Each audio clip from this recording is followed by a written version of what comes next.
My name is Natalie. I'm 28 years old, and I work as a freelancer. I met my husband while I was still employed at my company. He was instantly taken with me, thanks to our professional connection. He told me, "I like your face." While I was flattered by his compliment, I decided to give him a chance. That's how our relationship began.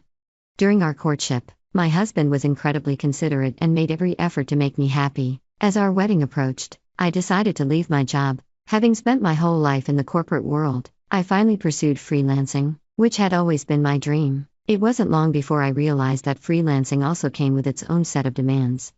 I hoped that working from home would allow me to be close to our child when they were born. However, my mother-in-law was not pleased with this plan. She often criticized me for not working outside the home, and whenever I visited my in-laws, she would barely acknowledge my presence.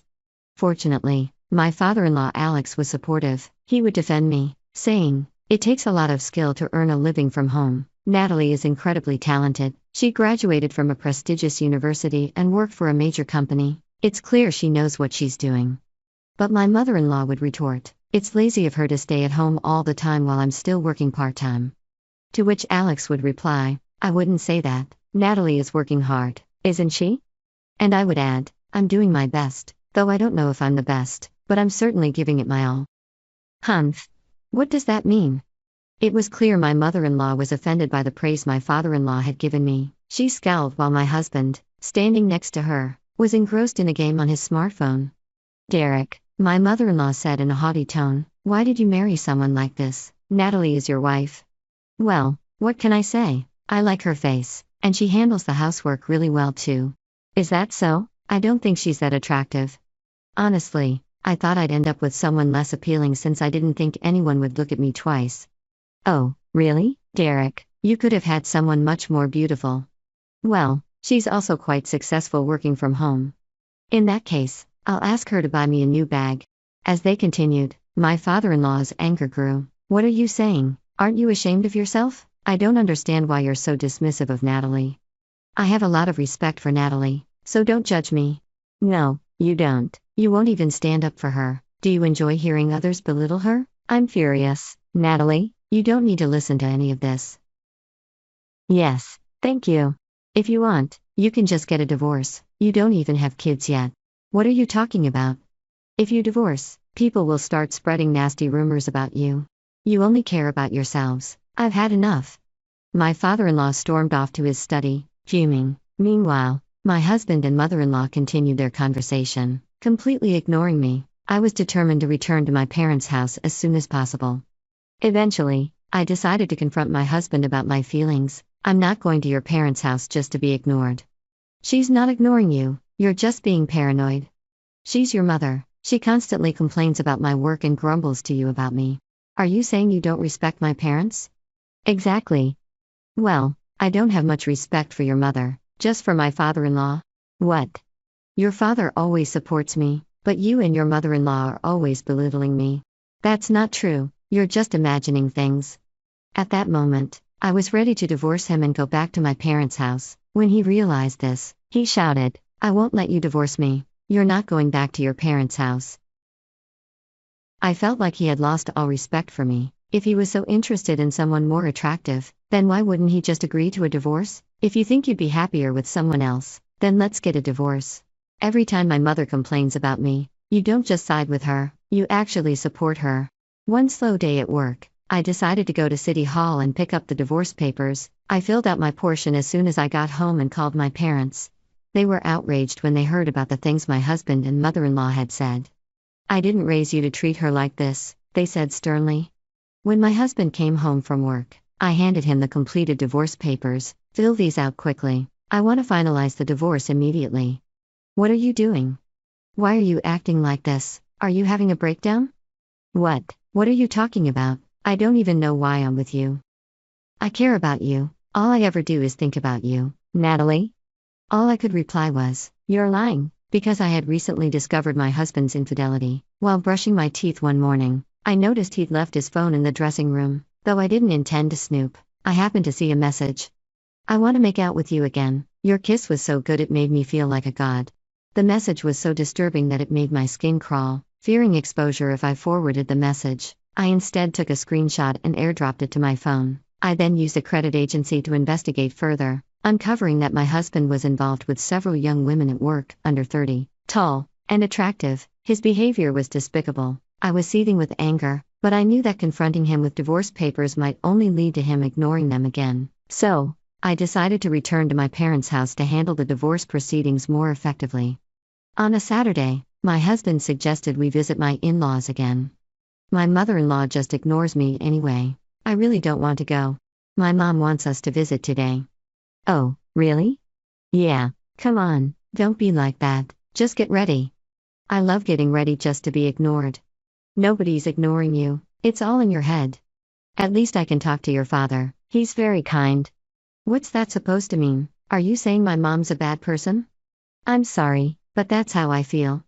Remembering that my father-in-law had recently shown interest in blogging, I decided to bring my laptop along. Though he's not yet 60, he seems unfamiliar with how to start and maintain a blog. If I brought my laptop, I could do my own work and maybe help him get started with blogging. When we arrived at my in-law's house, my mother-in-law greeted my husband with a warm hug and offered him tea. Well, there was no tea for me, I thought to myself, amused by how clearly she was showing her disdain for me. Wow, so this is how you start a blog? Yes, it's actually simpler than you might think. I assumed it would be more complicated. Is tagging hard? It gets easier once you're familiar with it. Oh, Natalie, I'm sorry for bothering you about blogging when you're busy. It's no problem at all. My father-in-law brought his laptop and immediately began working on his blog. I continued with my tasks while keeping an eye on him. My mother-in-law shot me a sideways glance and remarked, I could handle that myself. It's just a matter of typing. It was clear she was being sarcastic. When I replied, she ignored me once more. I said, there's no need to be rude. Despite the tension, my husband continued to insist that we visit his parents' house repeatedly. I really don't want to go. It's my mother's birthday today. Oh, right. What's your problem? We're going. I'm not going. What? I've already told you, I'm not going. Your father is nice, but I don't want to deal with your mother's sarcasm or be ignored constantly.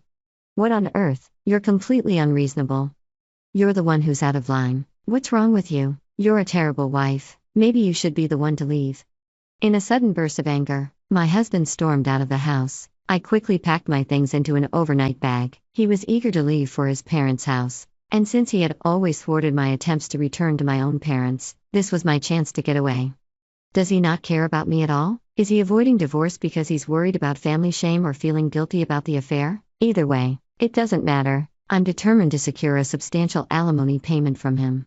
When I got home, my parents vowed never to let me see my in-laws again.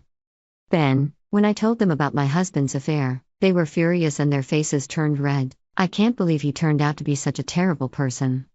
They expressed their anger with strong words. Later, my husband called me when he returned home and found my things missing. Hey, where are you? Why do you care? I'm at my parents' house now. What? Are you serious? Why would you go back to your parents' house? Why? Because you're an idiot. Not only do you belittle me, but you're also cheating. Oh, so you thought you were a great kisser? I had to fake it all these years. From the first kiss, I thought you were terrible. Why are you saying this now? I don't care. That's revolting. I'm filing for divorce. Wait, if you do that, you'll ruin my reputation. You think you're so high and mighty, don't you? A few hours after ending the call, my husband arrived at my parents' house with my in-laws. Just as my mother-in-law was about to speak, my father-in-law, Alex, turned to my father and said, Sir, I'm deeply sorry for everything that's happened. I regret not being able to support Natalie more. Who do you think you are? I can't believe how foolish my wife and son have been. Stop it. Actually, I've been wanting a divorce from my wife as well, and you just gave me the push I needed. What are you talking about? It turns out my wife has been having an affair with the manager of the store where she worked part-time. When Alex, my father-in-law, discovered this recently, he was already considering divorce. My mother-in-law begged me not to go through with the divorce, crying and pleading. Meanwhile, my husband and mother-in-law became increasingly agitated, both in shock, while my parents looked on in disbelief. Afterward, my husband and I finalized our divorce, and Alex also divorced my mother-in-law. Both my ex-husband and mother-in-law were found guilty of infidelity, which led to substantial alimony payments. My mother-in-law has taken on multiple part-time jobs to cover her alimony obligations, working as hard as she did in her younger years. My ex-husband resigned from his job and is now searching for new employment. They're currently living together in a studio apartment, and they seem to be getting along well. As for me, I'm searching for a new place to live while staying with my parents. I'm hopeful that I might find true love again and look forward to the possibility of remarrying in the future.